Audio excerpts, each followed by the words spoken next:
It's time for me to answer some questions from everyone that's been supporting me on Patreon. If you want to take part of this next time, you can check out the link in the description or the YouTube card. You know how Q&As work, so let's get started. When can we expect a crossover review with your bestest best friend, the Dom? Never. Out of all the reunions that have happened over the past couple of years under Oath APC Hope's Fall, which one was or currently is the one had you the most excited about? At the Drive-In. No question whatsoever. I mean, when that happened, I didn't even believe it. I saw tour dates popping up for them at big festivals for 2016, and that happened in 2015 when they started announcing dates. I didn't believe it. I thought it was fake. And then as 2016 year went on, and I actually got to see them live, my mind was blown. That was the first time I ever nerded out the photo pit with the camera in my hands going, "Ah, it's them!" It was the only time I ever did that, but I did it bad. I pretty much embarrassed myself, but that's okay. So at the Drive-In, by far, I never thought that would have happened. Are you thinking of doing a top 10 worst cover songs? Yes, I am. I don't know when I would do it, but I have thought about it. I already know one or two songs that are going to be on there. Limp Bizkit's cover of Behind Blue Eyes is on the list. I don't think it's number one, but it's definitely on there. Yeah, I think about that sometimes because top 10 best cover songs is one of my most watched videos on the channel, and I'm proud of that because it's something I made that's just my opinion, ranking these videos, pointing out good songs, something positive that isn't regretting the past. So I'm really happy about that. But on the flip side, I do want to kind of balance that out, and I do want to show what I think are the bad cover songs. So hopefully yes, but I don't have a schedule for it right now. Do you think you'll ever do themed live streams again? The Rock Coliseum one was so much fun to watch, and I was wondering if you'd do it again. Yes, I will. With the same guys. Hopefully in August. Wink? Do you plan on doing Regretting the Past on Rebirth? It's where Lil Wayne legit tried making a hard rock album, and it was bad. Okay, I've heard of that album before. I heard what Lil Wayne tried to do. I've not heard one song on it though. And I've had many people try to comment and ask me that over the years. Not a ton, not like Saint Anger or Simple Plan, but still I've had quite a few. I'm not against it, I just don't have a plan for it right now. For what it's worth though, I do have Regretting the Past coming up. It will be in July, so relatively soon. What are the best and worst metal memes you know of at the moment? I don't know about worst, but the best metal meme, that's my personal favorite, this is one that's been for years, is the memes about Tool's next album. You've seen many of them, just like the picture of the skeleton on the park bench waiting for the next Tool album. There's so many of those. Those are the ones to check out. I guess there's the other one from Jared Dines when the Suicide Silence self-title came out, the Tee Core stuff. That's another thing, but still, the Tool album memes are probably my favorite. Hey Luke, what do you think is the correct amount of singles before the release of an album? I personally think 2 to 3 is the perfect number. Good question. 1. 2 at the most. Never 3. That's too much. I get that sometimes you have to space things out, or you have a song you want to release right away because the album's not ready yet. But so many bands now are pushing out 3 or 4 songs to do pre-orders before the album's even out there. And once the album's out there, it doesn't do as well. I feel like there should be more spaced out for singles after the album's released. So you get that one to hype up the song or the album, and then you wait to release another single as soon as the album's out, when everyone's available to buy it, the full album. Get more excitement for that, not just the single. Everyone wants to do pre-orders, and everyone just wants to buy singles on Amazon and iTunes and whatever else, or they just stream it on Spotify, but that's besides the point. I just feel there's so many bands that do that now, and they also release singles way ahead of when they should. Like, they'll have the album ready, but the album's not going to be released for 3 or 4 months, so they just release the single in January, and then March, and then June, and then the album's in July. It's way too much time between everything. It kills the excitement and the anticipation for new music from a band you like. You need to smush it closer together, for lack of better phrasing. So 1 or 2 singles, 2 at the most, before an album comes out is what I think should be the right number. If you were to be any musician or vocalist, either living or dead, who would you be and why? Okay, I've heard this question asked to other people. I've never had the desire to be someone else.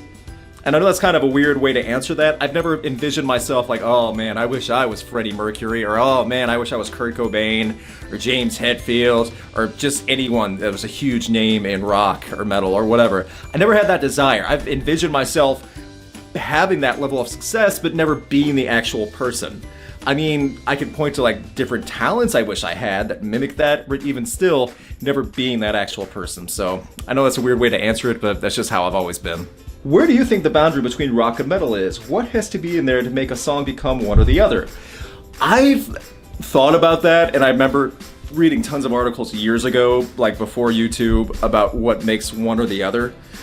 I think some of the most broad definitions of it are metal has less of a structure than rock does when incorporating a chorus, verses, things like that, and it's not meant to have, let me rephrase that. Metal is supposed to have many different speed changes or heavier instrumentation, both to implement one style or one sound and then change it up. And I kind of see the argument in that. I mean, you have a lot of songs and a lot of artists who will have many speed changes through the melody, instruments will go at a wildly different pace, things like that. Well, rock will be the same speed and it can be loud and fast, but still it'll be pretty steady. I've heard that. And also there's the meme about metal's harder than rock, and for a lot of times that is true. So that also has a little bit of sway in there, but I guess there is a kind of a hard comparison when you really break it down. I heard one description of it is metal is anything with double bass drums driving behind it. And there's a lot more double bass in metal than rock, but I don't know if that's like the hard definer. So I guess that's one way of saying it. Also, rock really does rely on a vocalist, where metal, not as much. They really rely on everything in the band together. Vocals, lyrics, and then you have so much on the guitar and the bass and the drums too, and other instruments at times also. I mean, you hear a lot of keyboards, or more keyboards in metal than people realize. So, a long-winded answer to the question, but it's not an easy one to really define. I don't know if I can ask opinion on albums here, but what is your opinion on Thousand Foot Crutch Phenomenon and Five Finger Death Punch, The Way of the Fist? I get the band's hate, but these two albums were good even in a neutral way, in my opinion. Okay, haven't heard that Thousand Foot Crutch one, so I can't really argue that one. Way of the Fist, that was before Five Finger Death Punch really settled into their lazy mode and just doing the same song over and over and then writing cover songs to help balance that out to make a fleshed out album. It's not what it is at all. So I feel that in that way, The Way of the Fist, everything Five Finger Death Punch before roughly 2012, 2013, I get. Everything after that, man, it gets real bad and embarrassing. I mean, I really truly feel Five Finger Death Punch has gotten lazy, and I know some of the band members have had personal problems, but wow, that phoning it in is not even beginning to scratch the surface. Wasted potential is the same description I give to that band that I have for years, and I don't see it getting better anytime soon. If you like the band, go ahead and like them. But oh my gosh, you have to admit, they could do so much better than that awful Gone Away cover and the song Champagne. Is there an album from Anthrax that you feel is worth doing a RTP on since you've covered the other members of the Big Four? Okay, I've had so many people recommend their 8th album. I haven't heard it yet. I'm sure there is, like Stomp 442 and their 8th album. I think it is like Volume 8. I've not heard either, and I've heard a lot of Anthrax albums. I've not heard those two. I've stayed away from Volume 8 just because so many people recommended not listening to it. It's hard to say because Anthrax had a lot of changes over the years for how long they've been through, the vocal changes going back and forth to Joey Belladonna. I'm not opposed to it.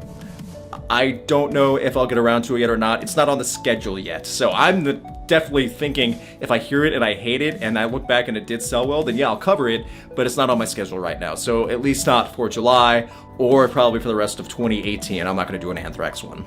I realize you probably want nothing more to do with this band, but I'm curious on your opinion about The River by Good Charlotte featuring M Shadows and Sinister Gates. Personally, I don't mind it compared to their other works, mostly because it's not as overly whiny and petulant as their other songs. Okay. I haven't heard the song, so my opinion on that is going to be very limited because I haven't heard it. As speaking for Good Charlotte after regretting the past episode, take that album and flush it down the toilet. Their first album, the one before that, if that was their first major release, it's fine. And I remember hearing some of Good Charlotte, I think it was like 2 years ago when they had a new album come out, or maybe it was last year, a year ago or 2 years ago. They have matured. They have grown up a bit. So I'm not going to completely write off Good Charlotte. I despised that album that I covered on Regretting the Past that I don't even want to talk about. Sorry for the jump cut, I had to switch out the battery. Just long story short, I feel like Good Charlotte has grown up a bit. Do I love them? No. Do I hate them? Not really. I hate the album they made, and that I don't even want to repeat because I did the Regretting the Past on it. It made me quite upset. So flush that one down the toilet, but not the whole band, because they have done good stuff.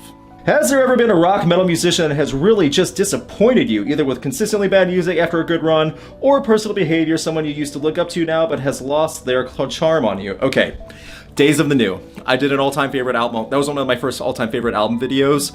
Travis Meeks is the lead singer of that. He made that Yellow album when he was 17. When he was 19, the Green album came out. I love both of those albums. Oh man, a lot of things happened to Travis Meeks in that 2-year period with 97 and 99.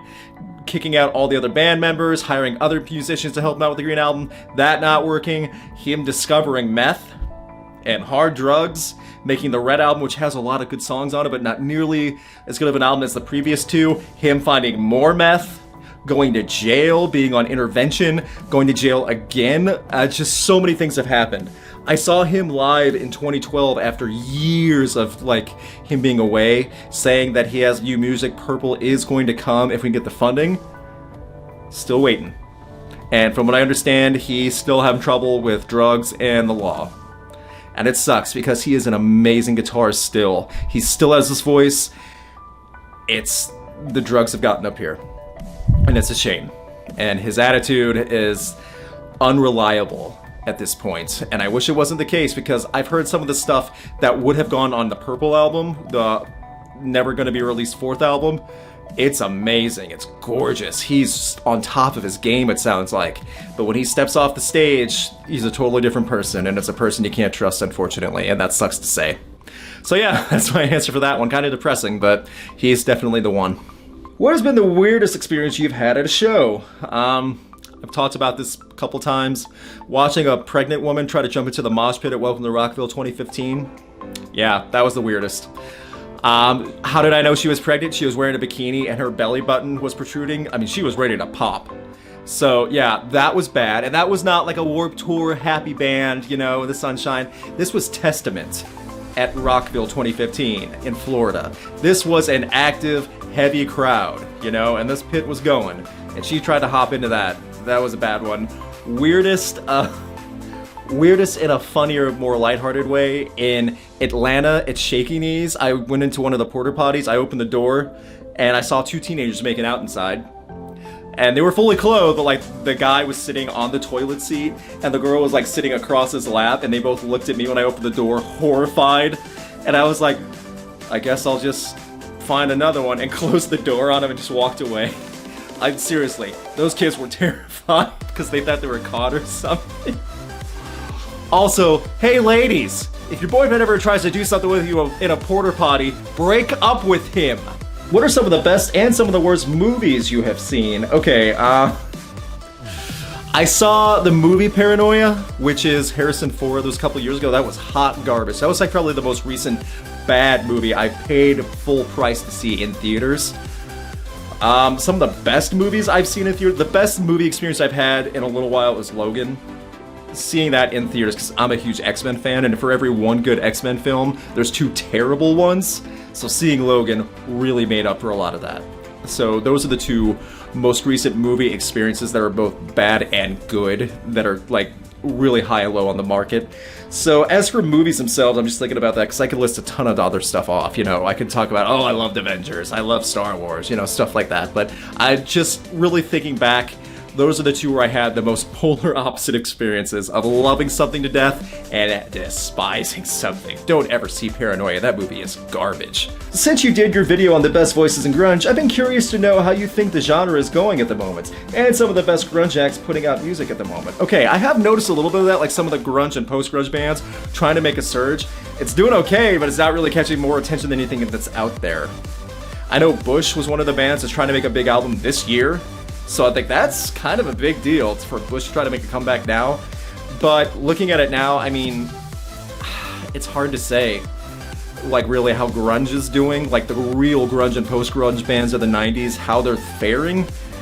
Not any better than anyone else in the rock genre. So, unfortunate to hear, but, people just want that radio rock format from the same bands. Five-finger death punch, more and more and more. Doesn't matter how many Monster Energy drinks someone slams, there's always going to be that same redneck hopped up on him, surrounded by empty energy cans, wanting more of Ivan Moody. What is your most anticipated game of this year? Red Dead Redemption 2 and Spider-Man, both for PS4. I've been looking forward to the Spider-Man because I love the Arkham series, and I want to do something more like that with... It's not going to be the same, obviously, but still with Spider-Man because that's something I love. And then also Red Dead Redemption 2. I mean, that's huge. That's going to be a big one. Rockstar, for their big titles, usually knocks it out of the park. Usually. So I'm expecting something huge from that one. Also, the new Fallout 76, if it works right. I might not get that one the day of, but I love Bethesda, so if it looks okay with the trailers coming up until end of the year when it finally comes out, then I might pick that one up too. We ended on a happy question. That's awesome. There weren't any really weird or bad ones except for that one awful one about the Dom in the beginning.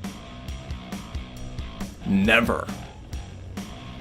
Big thanks to all my patrons who help support Rocked and make videos like this possible. Again, if you want to join in on this next time, just hit the Patreon link in the description or on the YouTube card. Please subscribe. You can check out my concert photography on Instagram and you can keep up to date with Rocked on Facebook and Twitter.